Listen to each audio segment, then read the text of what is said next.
Welcome in, everyone. It's the Sunday night edition. It's consistently inconsistent sports, bringing you your NCAA bracket breakdown. I'm your host, Colin Morris, and joining me is only one of the guys. So I guess you could say, is this an episode of the Backdoor 3? Because Layden Markwood is on the line.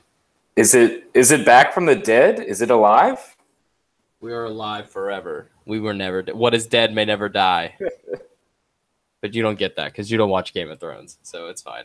It's okay. I'll just best show ever. The goat, right? The GOT goat. Can't spell goat without GOT. But anyways, everyone, the 68 team bracket was dropped tonight. It was a little slow getting the bracket games up. Actually, it wasn't until about 7:30 that they actually had it all loaded in the games. You would feel like they would have better, better reaction time than that. Did you watch the show? I watched a little bit of it. I watched the ESPN one, not the Charles Barkley Auburn Love Fest one. I didn't watch it, but based on my Twitter feed, it was not a very popular because I knew they switched it up this year. But from what I saw, was a lot of hate towards the ESPN show. I mean, there's not a lot of. I mean, it's the people whose opinions I value, though. Like, it's not that, like, I like Jay Williams, obviously, and I like Jay Billis, obviously. Like, I don't, like, who's the coach? Coach Greenberg? Seth Greenberg? Seth Greenberg. Like, he's good. Like, he really, like, breaks down the game well at halftime and usually has some solid ideas of what's going to happen. Well, I think people were mainly complaining on, like, not who was doing it, but, like, how they did the release and everything. Oh, well, I mean, that's how they always do it. They break it down. They go bracket by bracket and give you, like, they don't tell you the whole thing. They make you wait. They do that. That's a TV thing. But, I mean, I feel like it's the business that they're in. So, I mean, you got to either roll with it or just not complain. Like, because you don't have to watch them release it. You can wait until 7 until it's been done, and then it's on the internet. Yeah. You're just listening to them for talking head discussion about it, and they're going to be breaking it down all night. But anyways, let's get into, like, the top 4 teams. We have Virginia, Villanova, Xavier, and Kansas. Kansas is the one that was sneaking up on me a little bit. I didn't expect Kansas was going to get a 1 seed, but they came out, won the Big 12 tournament, and they're just chilling with 2 cheeseburgers in paradise, I guess. But you could say that. I mean, the Big 12's just been a cakewalk for them, I feel like. But I don't know, because the Big 12 has such a unique brand of basketball, especially over the last couple of years, where it's Kansas dominated and Kansas gets to the Elite Eight and they get smacked in the face and they're out. Like, Big 12, Bill Self's made it since 2003. He's made it to the Elite Eight 8 times. And then only 2 of those times has he gone on to the Final Four.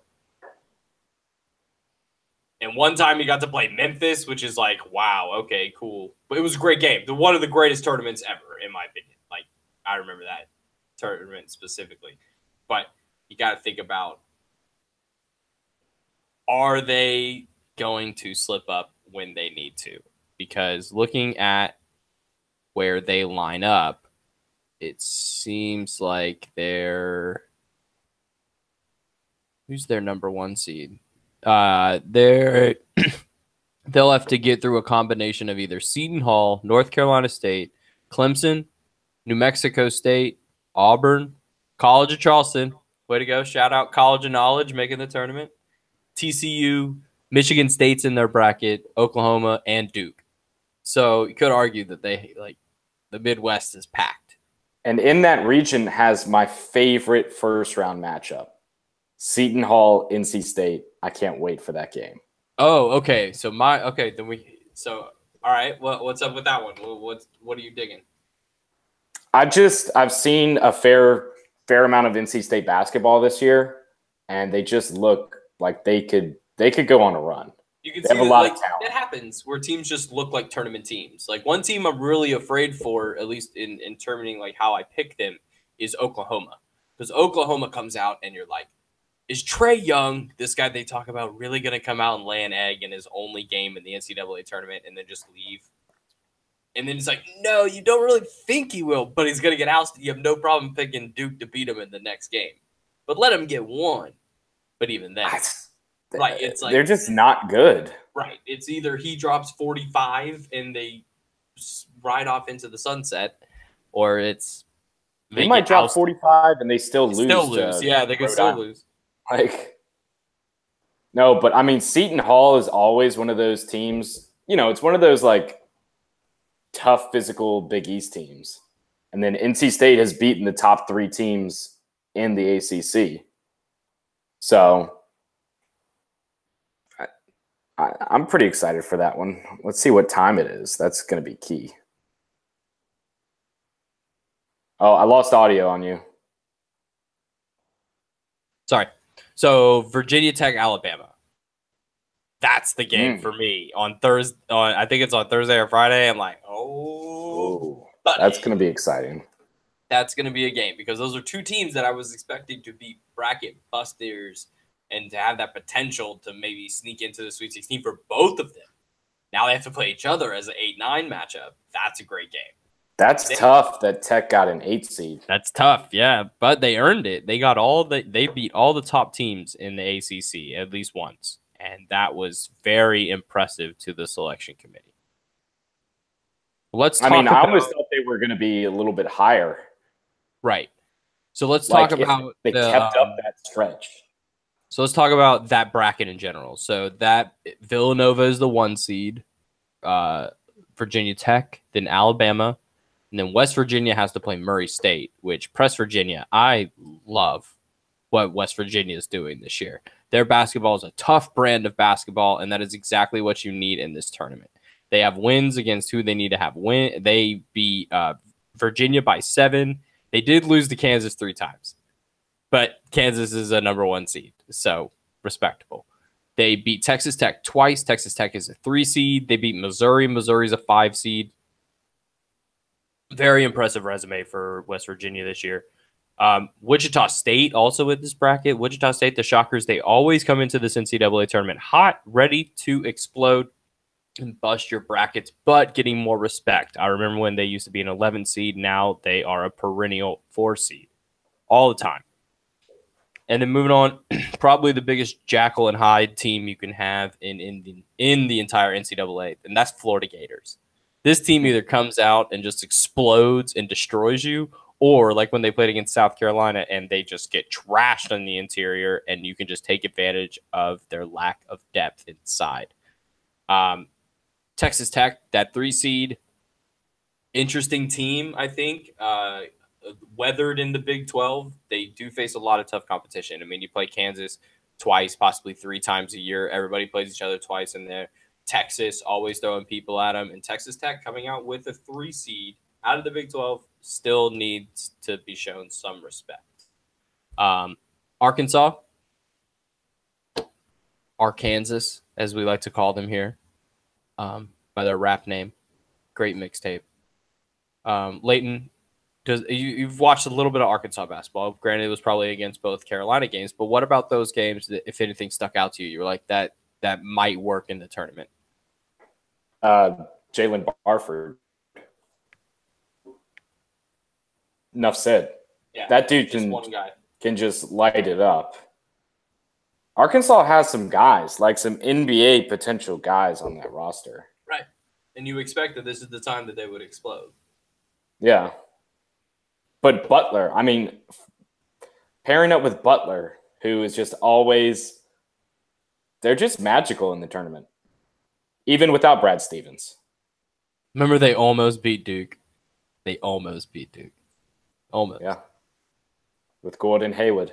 But – and just to give a little lead into where I'm leaning this year. Well, obviously a little lean into where I'm leaning. Just killing it right now. Purdue. I'm a big Purdue fan. You're hearing it here. Purdue is going to the Final Four. This is a team that will not be stopped, and this is a team that will be helped by some upsets caused by some other teams. I believe that Villanova will face West Virginia in the Elite Eight, and West Virginia will beat Villanova. Villanova's been on a hot streak, and eventually that has to end. And West Virginia is that kind of little stop in your smooth track and throws a totally different brand of basketball at you. And I think that is a matchup that's going to really throw some people's brackets off. And then that leaves the door open for Purdue to come in. That's going to be a hard game for West Virginia. It's going to take everything they have. And then Purdue's just that team that comes in and only has to play maybe Butler or Arkansas, and then possibly Florida or Texas Tech. Yeah, I really like Texas Tech. I mean, they run the floor well. Like, they get out in transition, and that's something that you need. You need those quick buckets. And what they did in the Big 12, which is probably the best conference in basketball, very impressive. Well, let's move back up to the top of the bracket. The University of Virginia, what they have been able to do is phenomenal. They've produced stars in the NBA. Malcolm Brogdon, if you don't know him, you're not watching the NBA like you should. He's amazing. He'll be a household name in a couple of years. Rookie of the year last year. They also had Kevin Anderson, right? Was it Kyle or Kevin? Kevin went to Virginia. Kyle went to UCLA. Yeah. Kevin Anderson. Mike Scott, solid role player for the Wizards. Right, exactly. I drafted him in our terrible 2K draft the other night. We'll redo that. We'll redo that. We might stream that, actually. We might stream that on the new up-and-coming, consistently inconsistent Twitch channel. Coming at you, live streaming, maybe Leighton and I playing some sports games. If Leighton wants to pick up FIFA, maybe, might be able to go at it in some FIFA. And those games are the ones that count. I do love some FIFA. Just a quick shameless plug for something that doesn't exist. You know how it goes. All right, so back up the top of the bracket, Virginia. Just absolutely killing it. But in their division, they have some people that can stand up to them, including my pick for the national champion. Leighton, who do you think that is? Arizona. You would be right. You scored. It's like we talk a lot, and you understand me. Yeah, Arizona is winning the national championship, by the way, everybody. This is going to be some Patriots-type action going on here. If you've ever felt smited or spited, if you've ever felt spiteful towards anything in your life, then latch on to the Arizona Wildcats if your team did not make the tournament like my Gamecocks did. But I'm also rooting for Duke because, but whatever. Duke's probably not going to win the national championship. Arizona is winning this. This is a team that's like, all these guys are leaving. They don't care. Ayton and Trier. Oh, my God. They can both drop 35, and they probably will. This first round matchup versus Buffalo, God bless the University of Buffalo. Just thank your heavens that you got Khalil Mack and rub your Khalil Mack jersey to sleep, because that's it. Because Arizona's going to come in and drop like 99 on these guys. And what did DeAndre Ayton do yesterday? Like 32 and 18 or something like 18. That? It was real casual. Super casual. Nobody watches it. Sidebar opinion. If basketball does not happen on ESPN, it doesn't make it anywhere. Because Fox Sports, the games that happen on Fox Sports 1, nobody sees any highlights of those games. They happen at like 10:30. Nobody's watching the Fox Sports Go app. I mean, I watch it for soccer. It's pretty good for soccer. It shows a lot of good soccer games. But basketball, you're just like, I'm going to watch the games that are on ESPN, probably. But whatever. But that game last night, the whole Pac-12 tournament, I should have watched it, but it was on Fox Sports.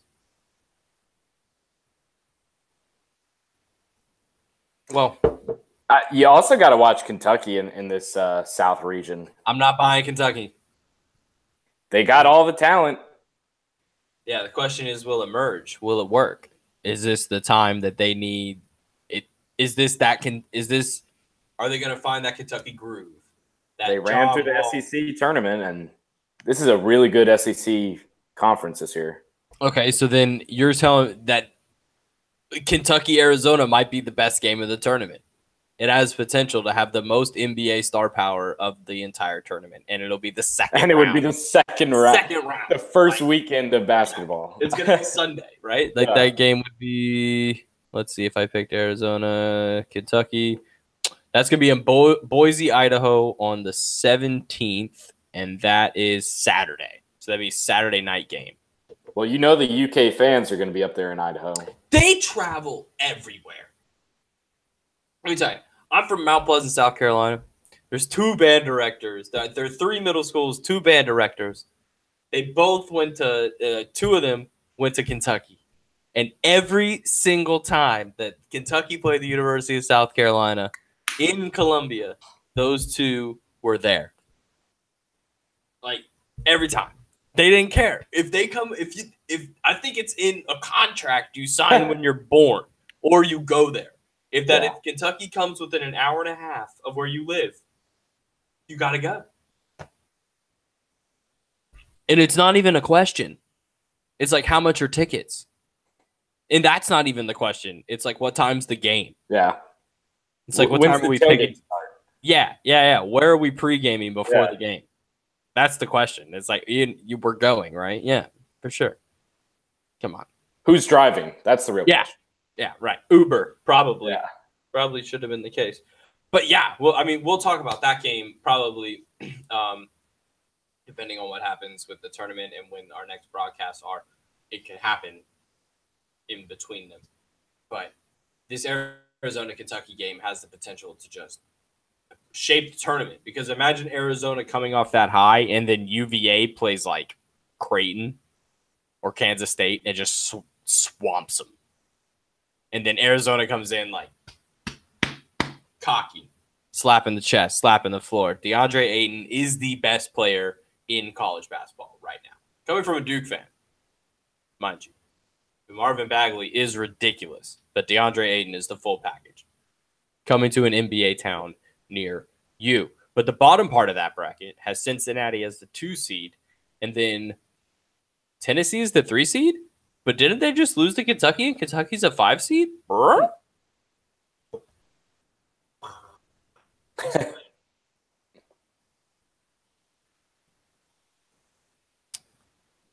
What's up with that, Layden? I mean, because Kentucky had a pretty weak regular season. Like, there was a point in late January, where people were genuinely wondering if they were going to make the tournament.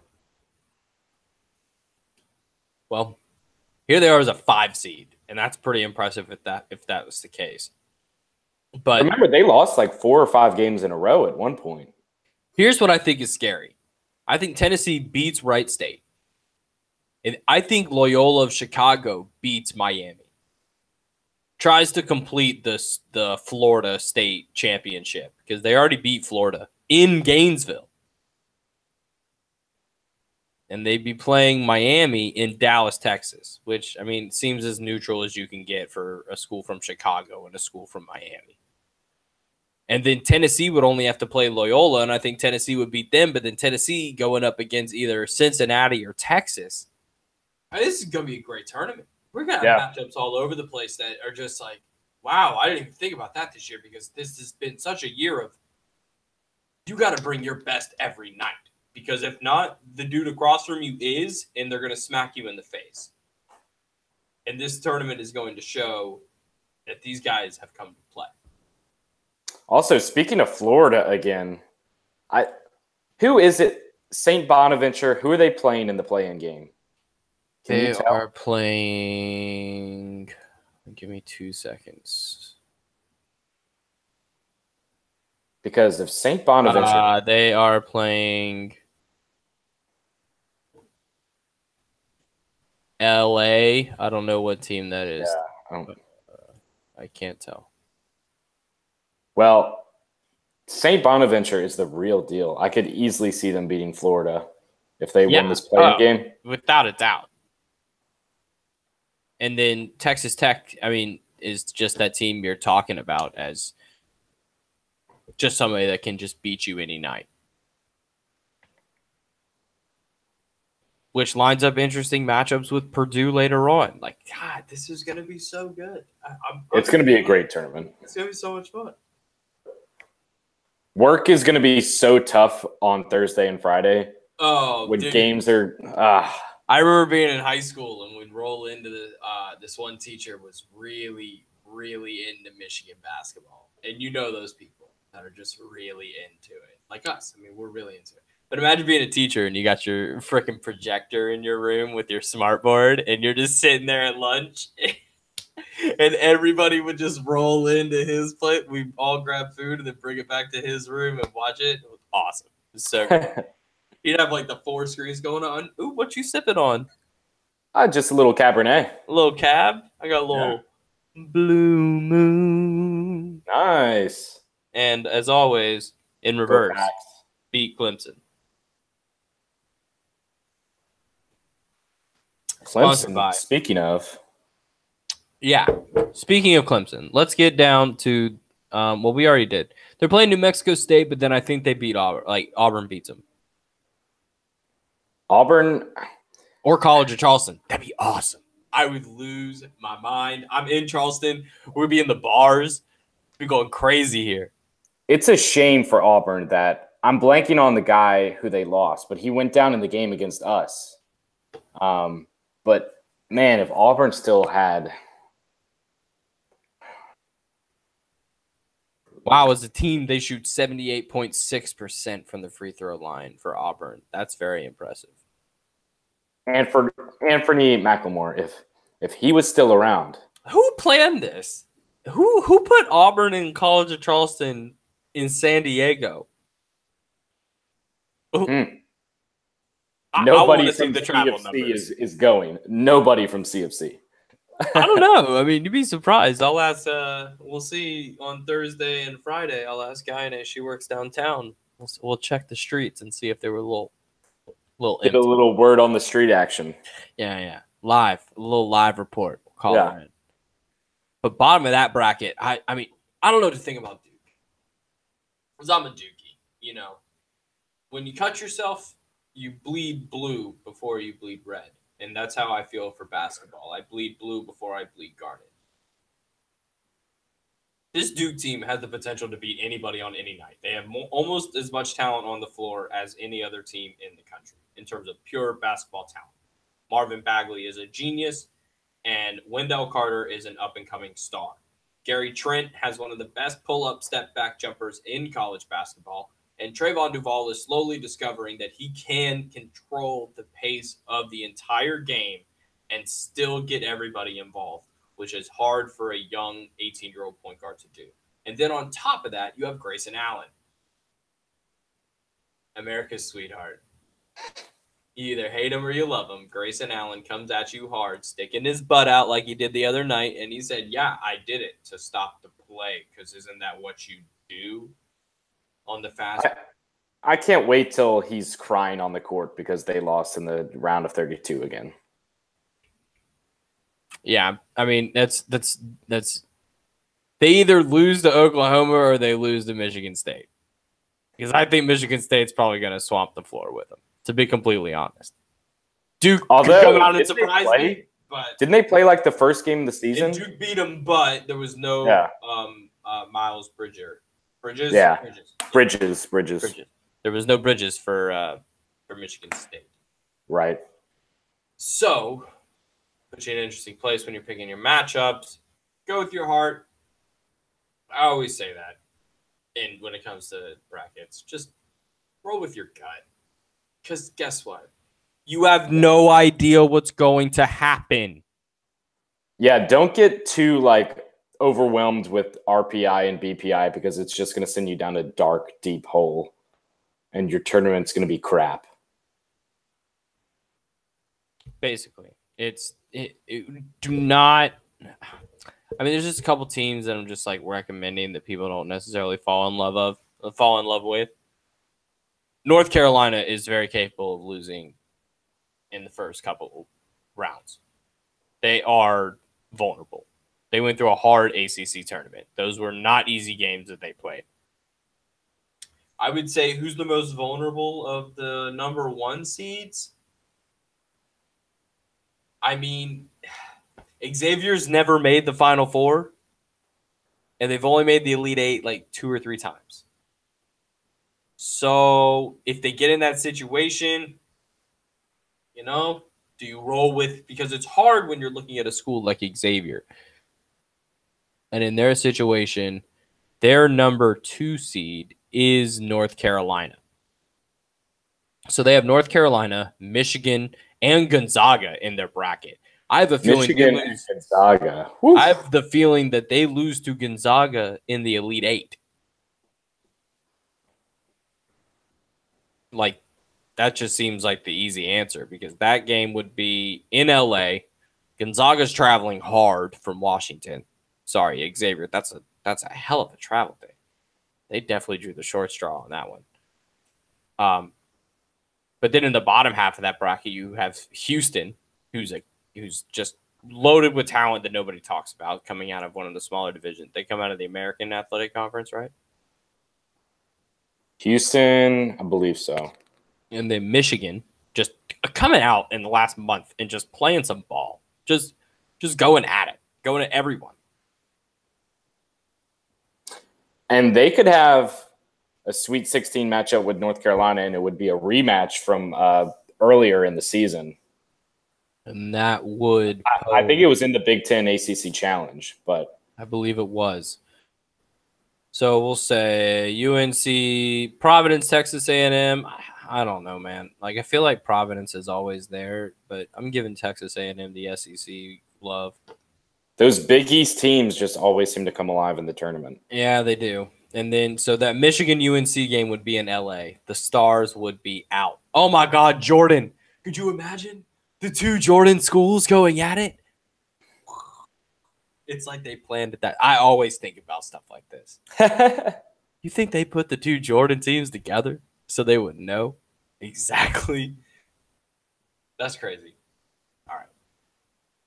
Moving on. Let's talk about some sleepers. Who are these teams that we've been talking about? Or who is the team that we haven't been talking about that you think they have a chance?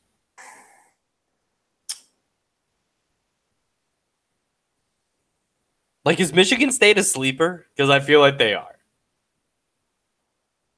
Can you be a sleeper at, what are they, a 3 seed, a 4 seed? I feel like Arizona might be the lowest you could get to, like, qualify as a 4 seed. Creighton, like, they could pair up with Virginia in the second round, and I could see Creighton upsetting UVA just because they could score at will. And say they're able to break through that Virginia defense, and UVA goes cold, because they have an efficient offense, but they don't have a great offense. I see a team like Texas having potential to just beat someone, and just because they have some talent. They have some talent. They have Shaka, and like they've gone through some serious. And you were talking about Cincinnati as a team that you were a little skeptical on if they came up on Texas in the second round, and that game's in Nashville, Tennessee, so it's kind of a home game for Cincinnati. That's not very far. I've got to check the books on Cincinnati, because you might have to do some tape. The cover of this book looks pretty like tattered. Like I don't know if I want to read this book. But their RPI is 7th. They have a BPI rank of 5. They were 16-2 in their conference, and they were 30-4 overall. Their only losses were to Xavier, Wichita State, Houston, and Florida. That's why I say, like, don't dive too deep into those analytics, because they're just not. They played in the Americans. They're a defensive team.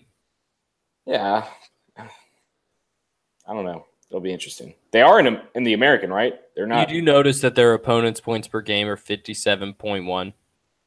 Yeah, is that even better than UVA? I think that is better than UVA. Oh no, UVA is 53, but close. Yeah. Close. I mean, still, yeah. So you gotta give them some respect, but then it's just too close for some of these matchups. I mean, I look at some other sleepers. You got to think that West Virginia can come in here and make some noise against them. Like, that press. It's Press Virginia. I love it. I love that it comes into the tournament and gives a whole other layer to what's going on. Arkansas, we touched on them earlier. They could make some noise. What is it? The East? That's tough because Bama and Tech could make some noise, but then they got to play Villanova. The winner of that has to play Villanova. Right. Arkansas has to play Purdue. Like, it's tough. And then whatever happens, I think Wichita State comes out of that Marshall game, but I think Marshall gives them one hell of a test. I think Marshall is a good team. Marshall's got a solid record this year, 24-10. Games in San Diego, it's up in the air. It's who shows up, who travels better, who has the better schedule, who is like, nah, we got in last night. We got to practice first thing in the morning. Nah, get in the morning and then, rest all day and then practice the next day. It depends. It's all the little things when it comes to the tournament because this is new stuff for a lot of these teams. We got a lot of first timers in a while, not first timers in the tournament, but for the 4 classes of kids that are there, it's their first time coming to the tournament. Yeah. So got to think about that. Wichita State, a team that's been there before. So I give them the edge, but then playing West Virginia in the second round, it just sets up my inevitable Villanova-West Virginia matchup that I think is going to happen. But then they play Purdue, and I think Purdue's going to the Final Four. So who knows? Who do you think's a lock for the Final Four? Give me one team you think that is just a solid lock. Pencil them in. They're there. Write it in pen. Sharpie if you got it.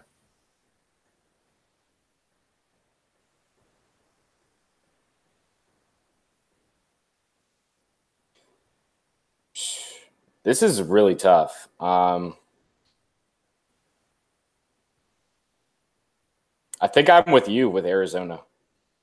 Right, and they're a 4 seed. Yeah. It's ridiculous. I'm glad that we're on the Arizona wagon here. They're just too talented.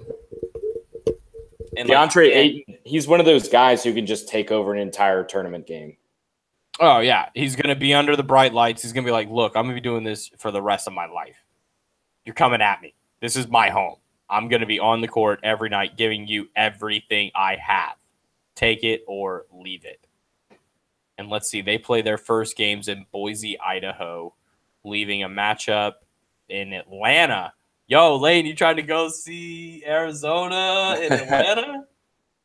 Man, where are they playing? At the Phillips Arena. Phillips Arena, baby. Oh, okay. I like the little game in the Phillips. And then maybe if they're so that would be them playing either Tennessee or Texas, or Tennessee, Texas, or Cincinnati in the final of that game, in the final of that division. So could be a fun day of basketball. You never know. We'll think about it. We'll hit up Hunter. We'll see what's up. We'll see how much tickets are. That's the real question. Yeah, how much are tickets? We're not those UK fans traveling. If anybody who has any connections that SeatGeek is listening and would want to give us a promo code #CI Sports, hit us up with a comment. The Venmo is open. The Venmo is always open. Always. Arizona, a team that's going to do it. You got to look at Kansas. Kansas got, I mean, they might get past the Elite Eight. It depends on how you're working your bracket. It depends on how much faith you have in these teams. There's just some that come up in some of these matchups. You look at oh, yeah. Let me just flat out pick Michigan State or Duke. And you're like, no, that's too hard. They're too similar. They have freshmen. They have a couple upperclassmen, but it's really driven by the freshmen. And you got Kansas coming in asking questions of, are we good enough? Are we deep enough? Are we a fluke in the Big 12? How do we stand up against the rest of the country? Yeah. Is there anything else you wanted to cover on the bracket? Because I think we've given a good brief layout. We'll have more time to ponder this and talk about on Wednesday's show. We'll make some Elite Eight, maybe Final Four. We'll probably have our Final Fours down by Wednesday night. I assume that we'll all be pretty confident in our Final Fours. Yeah. Well, I've got some beef on a snub, and also kind of an eye opener. this is not my snub, but can you believe that Marquette is not in the tournament? I mean, it feels weird that Marquette's not in the tournament. It feels like they're always like that 11 or 13 seed that you're like, oh, yeah, Marquette. Like, when's the last time they missed the tournament? That's probably since Dwayne Wade was there. Like before then. My snub is Middle Tennessee State.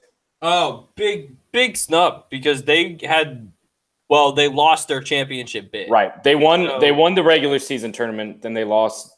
It's like when Boise State used to run it in football and then lose the Mountain West championship game, and then they don't make a BCS bowl because they didn't win every one of their games. They had to win that tournament or else they weren't getting in. They had a couple losses that were just too suspect. And if you remember 2 seasons ago when Michigan State was led by Denzel Valentine, they were like the top 2 seed. Guess who they had matched up on the other end in that first round? On that team? Yeah, I think Gary Harris was on that team. And Mid-Tennessee State beat them in the first round. Oh. And, like everybody picked Michigan State to win that whole thing, including me. Of course. Well, I think we'll get a better handle on our Final Four by Wednesday's show. And then maybe look for some Sunday night recaps from Leighton and I. Backdoor 3, NCAA specials, recapping winners and losers of the weekend, who's looking hot, who got blown out, who was upset, who are the new Cinderellas of the week, who will we be taking to the ball. And by ball, I mean the Final Four weekend in San Antonio, Texas. Leighton, thanks for hanging out. It was a cool 35 minutes. We got through a little bit of this. We got some sleepers out there. We got some top picks. We got some people who we really think are coming through. All hail Arizona this year. You heard it on this podcast. Arizona is winning it.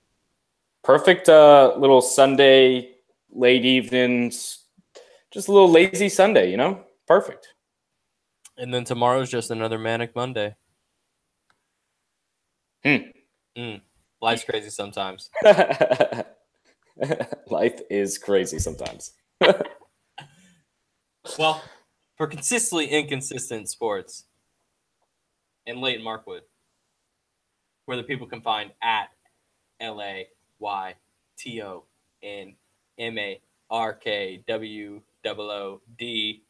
Nice. And me, Colin, at _C Morris. And follow this podcast on YouTube. Consistently Inconsistent Podcast. Like the video, subscribe. Please share this video. Click the share link. Do it. You share cat pictures on Facebook, but you won't share this video. Share this video. Show it to a friend. Say, hey, you need some help with your bracket? Look at these idiots. They kind of think they know what's going on. They know more than you probably, but we probably don't because we all have the same internet access. But check us out. We'll be coming at you Wednesday night with our regularly scheduled Consistently Inconsistent sports show. And maybe catch us next Sunday. We talked about it. We won't. Maybe Michael and I do our esports show. We'll see. Wednesday night up in the air. But Sunday, we'll nail down Sunday night. When you good to that? Yeah, I should be. After the last games. After the games. Yeah. Yes. After the last games finish on Sunday night, you can hop in the same YouTube channel, tell your friends, hop in with Leighton and I, and we will break down the whole weekend's action. The first 2 rounds already covered, and we'll break down everything for you guys back here. We'll see you here. Thanks for joining us. We really appreciate it. Share this, like this, subscribe. Please hit the subscribe button. Please comment down below. If you hate us, please tell us. I want to be on YouTube so people can yell at me in the comment section. I need some people to tell me my beard's messed up. Hey, Colin, you got an ugly shirt. Yo, Leighton, what's up? I don't know. I don't ever have anything mean to say about Leighton. So that was the hardest thing I've ever had to do is fake come up with something mean to say to you. It was a real struggle. Minus yo, revive me in Fortnite, please. Speaking of which, trying to do a little sesh later on this evening. Maybe we'll see what happens. Okay. But for everybody here at our miraculous studio, aka my apartment, thanks for joining us. Our studio covers like 6 or 7 states, so that's I mean, if you pretty want to damn impressive. Yeah, I mean, yeah, we do what we can with what we got, and I think we do it pretty well. We do what we I think so. Well, thanks for joining us. 5 viewers. I better see 5 likes. There's 5 of you in there. Hit the like button. If not, shame on you. If not, hit the dislike button. Yeah, hit the dislike button. Just hit something. Just hit something. Thanks for joining us, guys. I'm getting out of here. I'm rambling on.